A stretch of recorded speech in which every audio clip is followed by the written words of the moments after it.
그래서 우리의 삶을 붙들어 주셔서 우리가 어느 곳에 있든지 우리의 삶을 이끄시고 인도하시는, 우리가 하나님만을 바라보면 하나님께서도 우리의 삶을, 나를 주목하심으로 내 삶 속에 있는, 내 삶 앞에 있는 장애물을, 거침돌을 말 그대로 거치게끔 하시고 그것을 뛰어넘을 수 있는 힘과 용기와 지혜를 허락해 주실 줄 믿습니다.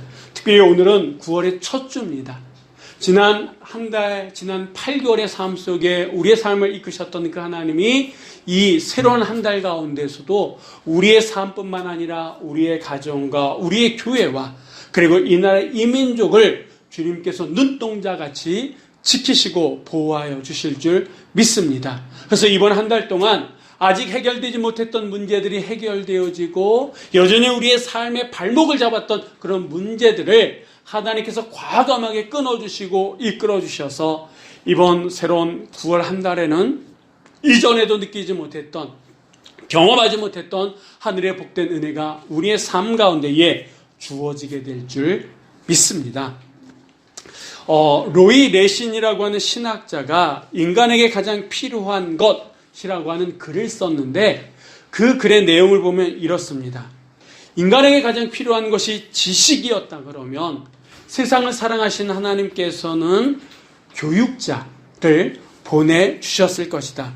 인간에게 가장 필요한 것이 건강이었다 그러면 이 세상을 사랑하신 하나님은 의사를 보내주셨을 것이고, 인간에게 가장 필요한 것이 돈과 재물이었다 그러면 하나님, 이 세상을 사랑하신 하나님은 사업가를 보내주셨을 거고, 인간에게 가장 필요한 것이 즐거움과 쾌락이었다 그러면 이 세상을 사랑하신 하나님은 연예인을 보내주셨을 것이다.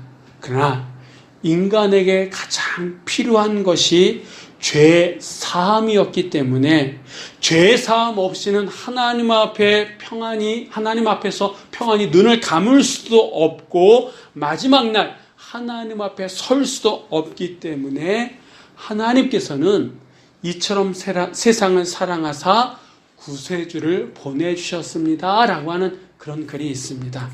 여러분, 우리에게 지식도 건강도 돈과 재물 그리고 즐거움 여러 가지 것들이 필요하다 하나님께서도 잘 아십니다. 그래서 그때그때마다 우리의 필요를 채워주십니다. 하지만 정말 우리에게 필요한 것은 무엇이냐? 바로 하나님과의 관계 회복인 줄 믿습니다.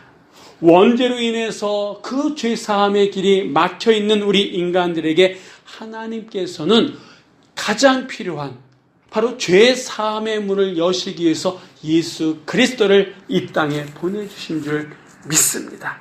그럼 이제 우리가 2021년 9월의 첫 주를 이렇게 맞이했는데 이 9월의 첫 주, 이번 한 주 우리에게 가장 필요한 것은 무엇이라고 여러분 생각하십니까?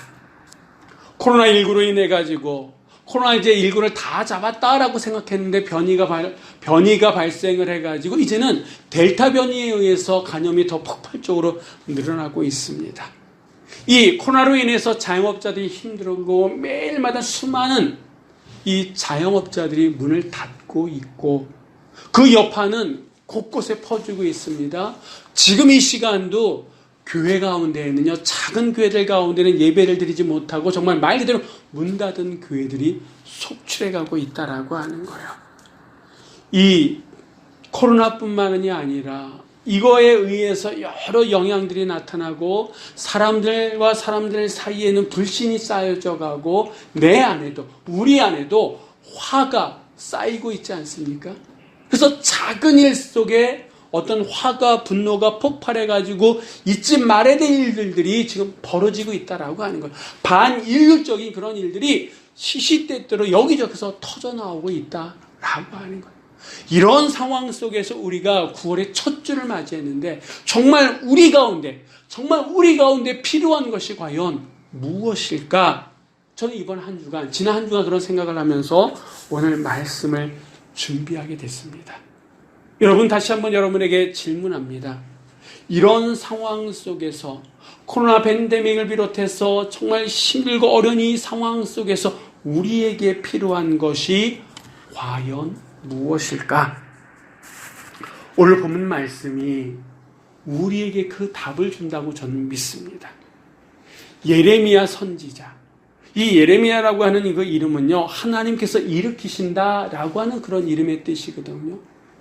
이 예레미야 선지자가 활동했을 때 그 사회상을 한마디로 포괄적인 의미에서 당시 사회가 어땠느냐라고 하는 것을 포괄적으로 우리에게 알려주시는 말씀이 바로 오늘 본문 말씀입니다. 자, 우리 한번 1절 말씀 다 같이 한번 읽어보도록 하시겠습니다.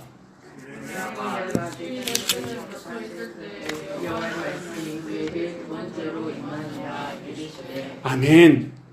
자, 지금 이 말씀 가운데 이 예레미야의 상황이 어떤 상황입니까? 지금 예레미야가 어디에 있습니까? 이 말씀이 보니까 예레미야가 아직 시대 뜰에 어떻게 있습니까? 갇혀 있습니다. 이 예레미야 선지자가 시대 뜰에 갇혀 있는 그런 상황이다라고 하는 거예요. 이 시대라고 하는 것은 무슨 말이냐면 그 당시 왕국 예루살렘 왕궁의 안전을 책임지는 그런 부대였다라고 하는 거예요. 그리고 이 시대 뜰에는요, 왕궁의 죄수들을 가둬둘 수 있는 감옥이 있었다 그럽니다. 이곳에 지금 누가 갇혀 있는 겁니까? 예레미야 선지자는 어떤 사람이에요? 하나님의 말씀, 하나님께서 말씀하신 그 말씀을 받아서 그 말씀을 사람들에게 선포하는 사람이 바로 선지자다라고 하는 거예요. 그러면 왜 이 선지자가 주의 종이 그 왕궁 시대들에 갇혀 있느냐라고 하는 거예요. 도대체 무슨 죄가 있기에, 어떤 죄가 이 예레미야에게 있기에 그는 갇혀 있는 신세가 되었느냐? 그가 도덕적으로 윤리적으로 하지 말아야 할 일을 했기 때문에 갇혀 있는 거냐? 아니다라고 하는 거예요. 한마디로 얘기하면 그는 하나님의 말씀에 순종해서 하나님 말씀대로 선포한 죄밖에 없다라고 해요. 그런데 그 하나님 말씀에 순종했던 결과가, 현실적으로 돌아온 결과가 시대의 뜰에 갇혀 있다라고 하는 거예요. 당시 이 예루살렘은요, 이방의 강대국인 바벨론에 의해서 포위된 상태입니다. 포위되어 있는 그런 전시 상황이에요. 이때 예레미야뿐만 아니라 다른 선지자, 다른 종교 지도자들은 어떻게 예언의 말씀을 했냐면, 걱정하지 말아라. 평안하게 될 것이니까, 잘 될 것이니까 걱정하지 말아라. 하나님께서 이 문제 해결해 주시니까 걱정과 근심하지 말아라. 이렇게 예레미야를 제외한 나머지 선지자들과 종교 지도자들은 이렇게 예언의 말씀을 했다라고 하는 거예요.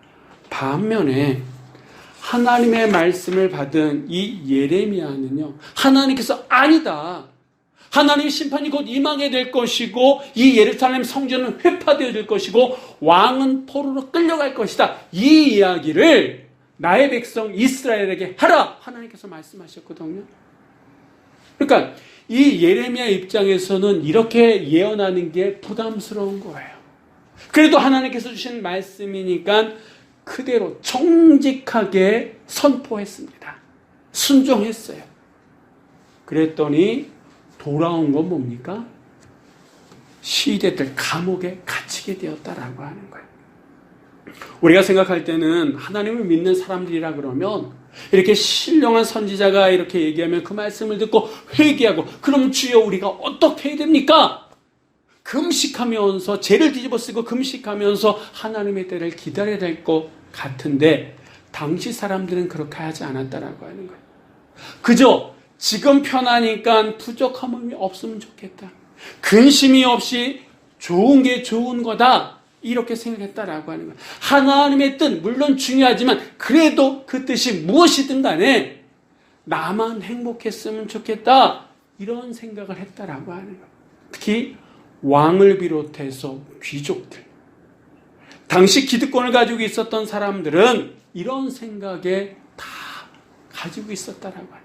그러니까 이 예레미야가 이렇게 선포하는 것, 이제 곧 예루살렘 성이 망하고 왕은 포로로 끌려갈 것이다라고 하는 이 하나님의 준엄한 심판의 메시지가 듣고 싶지 않은 거예요. 하나님의 뜻이 무엇이든 간에 그것보다도 지금의 이 안락한 삶, 지금 내가 누리는 삶을 깨트리고 싶지 않았다라고 하는 거예요.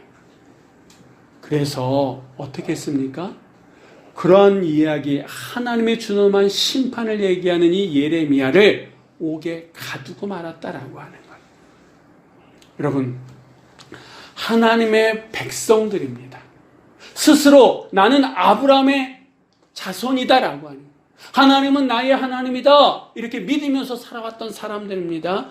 그런데 그들이 하나님의 말씀 그대로 선포했던 하나님의 선지자를 하나님의 말씀을 있는 그대로 선포했다라고 하는 그 죄로 옥에 가두었다라고 하는 거예요. 이런 사회, 이런 나라가 가망이 있는 겁니까? 가능성이 있는 거예요? 희망이 있습니까? 우리 하나님을 믿는 사람들에게는 하나님에 대한 기대치가 있잖아요. 우리가 지난 시간까지 봤던 이 아삽처럼 내가 하나님 앞에 마음을 깨끗하고 선한 일을, 하나님이 원하시는 일을 하면 하나님께서 선하게 우리의 삶을 이끌어 가신다라고 하는 그런 생각. 내가 하나님 중심의 삶을 살면 하나님께서 내 삶을 지켜주시고 인도하시고 그 이상의 축복을 허락하신다라고 하는 그런 기대치가 우리 안에 있지 않습니까? 물론 믿음대로 살다 보면 우리의 삶 속에 손해가 있고 고난이 있을 수도 있다. 우리가 모르는 거 아니에요. 알고 있다라고 하는. 그러면서도 그런 기대치에 대한 어떤 유혹에 대해서 뿌리치는 게 쉽지 않다라고 하는 겁니다. 그리고 막상 믿음대로 살았고 그 믿음대로 살았는데 내가 원하는 모양이 아니라 전혀 생각지도 못했던 어려움이 당하게 되면 내 안에 혼란이 있습니다. 어떻게 하나님이 나에게 이러실 수 있지? 서부터 시작을 해가지고 하나님 정말 살아계시는 건가? 라고 하는 생각까지, 그리고 시험에 빠지게 되고 실족에 드는 사람이 많다라고 하는 거예요. 아마 어떻게 보면 예레미야도 하나님께서 말씀하셨고 그 말씀에 대해서 나는 있는 그대로 선포했는데 나에게 돌아온 것은 무엇입니까? 옥에 갇히고 말았다라고 해요. 어떻게 보면 이 예레미야도 우리와 똑같다 그러면 이 예레미야도 그 옥에 갇힌 그런 상황 속에서 갈등하고 있었을지도 모른다라고 해요. 이런 상황 속에서 예레미야에게 어떤 일이 벌어졌습니까? 우리 한번 1절 하반절의 말씀을 한번 다 같이 읽어보도록 하겠습니다. 아멘. 여호와의 말씀이 그에게 두 번째로 임했다라고 성경은 말씀하고 있습니다. 아직 이 예레미야가 시대의 끝들에 갇혀 있는 상황이다라고 해요. 풀려난 상황이 아니다라고 해요. 아직 감옥에 갇혀 있는 그 상황 속에서 여호와의 말씀이 그에게 두 번째로 임했습니다. 이게 무슨 의미냐라고 하는 거죠. 좀 전에도 말씀드렸던 것처럼 이 예레미야 입장에서 어떻게 보면 좀 지금의 이 상황이 당황스러운 상황일 수도 있다라고 하는 거예요. 아까도 말씀드렸던 것처럼 이 선지자는 어떤 사람입니까? 하나님의 말씀을 듣고 그 말씀 있는 그대로 사람들에게 전달하는 사람이 바로 이 선지자다라고 하는 거예요. 그런데 지금 하나님의 말씀을 받은 이 예레미야가 어디 있는 거예요? 시대 뜰에 갇혀 있는 거예요. 왜 갇혀 있습니까? 왕을 비롯해서 당시 종교 지도자들 사람들이 듣기 싫다라고 하는 거예요. 그럼 하나님의 말씀 듣기 싫다라고 하는 거예요. 그래서 가둬버렸다라고 하는 거예요. 여러분, 시대 뜰에 갇혀 있다라고 하는 것은 하나님의 말씀을 주셔도 그 말씀을 제대로 증거할 선포할 수 없다라고 하는 그런 의미예요. 더군다나 사람들은 자기가 얘기하는, 자기가 선포하는 그 예언의 말씀을 듣기 싫어가지고 자기를 가두었어요. 그러니까 예레미야 입장에서는 제대로 선포할 수도 없고 선포한다라고 해도 사람들이 듣지 않는데 또다시 나를 옥에 또 지금은 시대의 때리지만 더 못한 곳으로 나를 보낼지도 모르는 이 말씀을 내가 어떻게 해야 되느냐, 그런 당혹스러움이 예레미야에 있을 수도 있다라고 하는 거예요. 그런데도 하나님께서는 그에게 두 번째로, 처음이 아닙니다. 두 번째로 말씀을 주셨다라고 해요. 그러면 하나님께서 모르고, 예레미야 상황을 모르고 하나님의 여호와의 말씀이 그에게 임한 걸까요? 그건 아니다라고 해요. 우리 하나님은 그런 분 아니시잖아요. 그러면 막무가내로 이 예레미야 상황이 어떻든 간에 그냥 몰아붙이는 그런 하나님이십니까? 그런 하나님도 아니다라고 하는 거예요. 예레미야가 옥에 갇혀 있는 것도 하나님이 알아요. 어떻게 보면 제대로 말씀을 증거할 수 없다는 것도 알아요. 그러함에도 불구하고 하나님께서 예레미야에게 두 번째로 말씀을 주신 어떤 특별한 이유가 있다라고 하는 거예요. 우리가 먼저 유추해 볼 수 있는 것은 여전히 이 예레미야는 하나님의 말씀에 순종해서 옥에 갇혀 있는 그런 상황이지만 그는 자기 자신이 옥에 갇혀 있다라고 하는, 하나님의 말씀에 순종해서 옥에 갇혀 있다라고 하는 이 상황에 매여 있는 것이 아니라 여전히 옥에 갇혀 있는 상황이지만 그는 하나님의 말씀에 목말라 있었다라고 하는 거예요. 이 남유다에 있는 그 누구보다도 하나님의 말씀이 임할 정도로 그는 영적으로 깨어있는 그런 선지자였다라고 하는 겁니다. 우리 생각에는 지금 예레미야에게 무엇보다 필요한 것이 지금 자유가 없는 이 옥에서 나오는 거다, 이렇게 생각할지도 몰라요. 그런데 우리가 말씀에서 본 것처럼 예레미야가 옥에 갇혀있는 그런 상황, 하나님께서는 그를 꺼내주시지 않고 아직도 옥에 갇혀있는 그런 상황 속에서 그에게 말씀을 주셨다라고 하는 거예요. 이게 무슨 얘기입니까? 하나님의 말씀은 그 말씀을 전하는 사람이 어디에 있든지 그것을 초월한다라고 하는 겁니다. 우리 생각에는 그 하나님의 말씀을 전하는 사람이 어디에 있는지, 뭐 하는 사람인지, 얼마나 실력이 있는지, 얼마나 대단한 것을 가지고 있는지 그것을 먼저 볼지 몰라요. 그것을 더 중요하게 여길지 몰라요. 그런데 하나님의 입장에서는 그거 중요하지 않다라고 하는 거예요. 그 사람이 옥에 갇혀 있든지 어디 있든지 그게 중요하지 않다라고 하는 거. 왜? 그 말씀에 대해서, 하나님의 말씀에 대해서, 여호와의 말씀에 대해서 누가 책임진다는 겁니까? 하나님께서 책임지시기 때문에. 그 사람이 책임지는 것이 아니라, 그 말씀을 전한 사람의 능력이 있는 것이 아니라 그 모든 말씀에 대한 책임은 하나님께 있기 때문에 하나님은 그 사람이 어느 곳에 있든지 그 모든 것을 초월한다라고 하는 겁니다. 그리고 또 하나님의 말씀이 임했다라고 하는 이 말을 다른 말로 표현하면 하나님께서 일하고 계신다라고 하는 그런 뜻이거든. 그런데 옥에 갇혀있는 이 예레미야에게 두 번째 하나님의 말씀이 임했다라고 하는 이 뜻은요, 하나님은 포기하지 않으신다라고 하는 거예요. 계속해서 일하신다라고 하는 그런 뜻이다라고 하는 거예요. 여러분, 하나님께서 일하시는 곳에 어떤 일들이 벌어졌습니까? 혼돈할 때 하나님께서 일하기 시작하셨을 때, 말씀으로 일하실 때 세상이 창조되어지지 않았습니까? 하나님이 일하신 곳에는요, 430년 동안 종살이했던 한 민족이 출애굽을 하게 되고 적과 꿀이라는 가나안 땅에 들어가서 그 땅의 주인이 될 수 있었다라고 하는 거예요. 이뿐만이 아니라 하나님이 일하시는 곳에는 귀신이 떠나가고 병든 자가 고침을 받고 심지어는 죽은 자마저도 살아나는 역사들이 나타났다라고 하는 거예요. 하나님이 일하시는 곳에는요, 오병이어밖에 안 되는 그것을 가지고 수천 명이 먹고도 남는 역사들이 나타났다라고 하는 거예요. 하나님이 일하시는 곳에는요, 전염병이 물러가고 죽었던 사람들, 아팠던 사람들이 다시 고침받는 역사들이 나타났다라고 하는 거예요. 그래서 하나님의 말씀이 임해야 되는 줄 믿으시기 바랍니다. 지금 우리가 생각할 때는 이 코로나 팬데믹 상황 속에서 우리가 생각할 때 우리에게 가장 필요한 것이 무엇이냐? 이제 코로나가 잠잠해지고, 아니 아예 종식되어지고 경제가 살아나고 나라와 나라 사이가 문이 열려가지고 서로 왕래가 활발하게 이루어지는 것, 이게 바로 지금 우리에게 가장 필요한 거 아니겠느냐? 우리가 생각할 수 있습니다. 그런데 지금 우리에게 가장 필요한 것이 무엇입니까?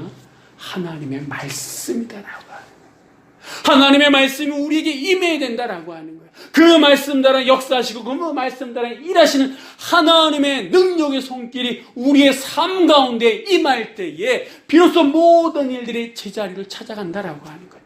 순리대로, 결대로 그 일들이 풀려간다라고 하는 거예요. 그럼 지금 우리의 삶 속에 하나님의 말씀이 임하고 있습니까? 말씀을 묵상하려고 성경을 펴놨습니다. 근데 말씀이 들리지 않아요. 예배를 드리기 위해서 준비했습니다. 주의 성전에 나와서 각 가정에서 모니터 앞에서 예배를 드리기 위해서 준비해서 예배를 드리는데 말씀이 들리지 않아요. 주변의 환경에 마음이 빼앗기고 있습니다. 설교라고 귀로는 들리는데 그 설교의 말씀이 내 안에 울림이 없어요. 그냥 듣고 지나가는 말씀으로 끝난다 그러면 여러분 우리는 어떻게 됩니까? 하나님의 말씀을 들을 수 있는 곳으로 가야 된다라고요. 하나님의 말씀이 들려지는 그런 예배를 드릴 수 있는 모습들이 우리 안에 있어야 된다라고 하는 거예요. 지금이 바로 하나님의 말씀이 임해야 될 때인 줄 믿습니다. 지금 우리에게 가장 필요한 것은 바로 하나님의 말씀인 줄 믿으시기 바랍니다. 그러므로 우리는 하나님의 말씀을 들을 수 있도록 해야 된다라고 하는 거예요. 하나님의 말씀을 듣기 위해서는 삶을 단순화시킬 필요가 있어요. 저녁에 밤문안을 줄일 필요가 있어요. 이 주일만큼만은 우리의 감정이나 우리의 어떤 신체적인 컨디션을 하나님의 말씀을 들을 수 있도록 최대 끌어올려야 된다라고 하는 거예요. 하나님의 말씀이 내 마음, 내 생각에 떨어졌을 때 30배, 60배, 100배가 아니더라도 단 2배라도 그 말씀의 열매를 맺을 수 있는 그런 삶의 모습들이 우리 안에 있을 수 있어야 된다라고 하는 거예요. 여러분 얼마 전에 도쿄올림픽이 끝났잖아요. 그 올림픽에 수많은 스타들이 방송에 나와서 이런저런 저런 자기들의 경험들을 얘기하지 않았습니까? 그 가운데에 우리나라 유도 선수 가운데에 동메달을 땄던 한 선수가 있었습니다. 근데 그 선수 지인이 그러더라고요. 이 선수는 5년 동안 이 올림픽을 준비하면서 선수촌에서도 자기가 먹고 싶은 거 먹질 않았대. 우리가 얘기하는 풀떼기들, 맛없는 것들, 그런 것을 5년 동안 먹으면서 이 친구 그런 얘기 하더라고요. 자기는 취미가 없대요. 왜 그러니까 올림픽만을 바라보면서 삶을 절제하면서 살았다라고 하는 거예요. 여러분 어떤 사람에게는 올림픽이 그런 거예요. 취미도 없이 그거 한 가지만을 바라보면서 시간을 보냈는데 그럼 우리에게는 하나님의 말씀이 내 안에 임하기 위해서 나는 얼마나 노력하고 있습니까? 얼마나 절제하고 있습니까?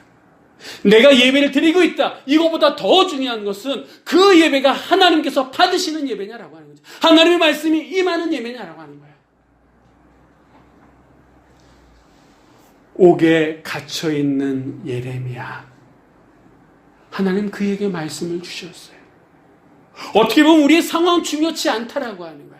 하나님은 옥에서도 말씀하시고 그 옥에서도 역사하시는 분이 하나님이시기 때문에 뭐가 들리고 안 들리고 상황이 좋지 않고 이것보다 더 중요한 것은 내 중심으로 하나님을 예배하고 그 말씀, 하나님의 말씀이 임하느냐라고 하는 겁니다. 지금은 어느 때보다도 하나님의 말씀이 임해야 될 때인 줄 믿습니다. 하나님의 말씀이 들려지고 그 말씀을 들을 수 있는 예배, 그 예배를 우리가 준비하며 하나님 앞에 나가야 됩니다. 하나님의 말씀이 임할 때는 죽음이 끝나고 생명의 역사가 나타납니다. 하나님의 말씀이 임하는 곳에는 절망이 희망으로 바뀌고 분열이 하나가 되는 역사로 변화된다라고 하는 거예요. 모든 어둠과 혼란이 물러가고 하나님의 생명의 역사들, 구원의 역사들, 하나님이 나와 함께 하시는 그 기적의 역사들이 우리의 삶 가운데 나타난다라고 하는 거예요. 그래서 여호와의 말씀이 우리에게 임해야 될 줄 믿습니다. 지금 우리에게 가장 필요한 것은 하나님의 말씀이에요. 그 말씀을 들을 수 있는 우리 심령들, 마음밭, 무엇보다도 하나님의 말씀이 들려지는 그때를 사모하며 준비하며 기다릴 수 있는, 그리고 그 말씀을 받들고 그 말씀대로 살아갈 수 있는 우리 모두가 되시기를 주의 이름으로 간절히 축원드립니다. 기도하시겠습니다.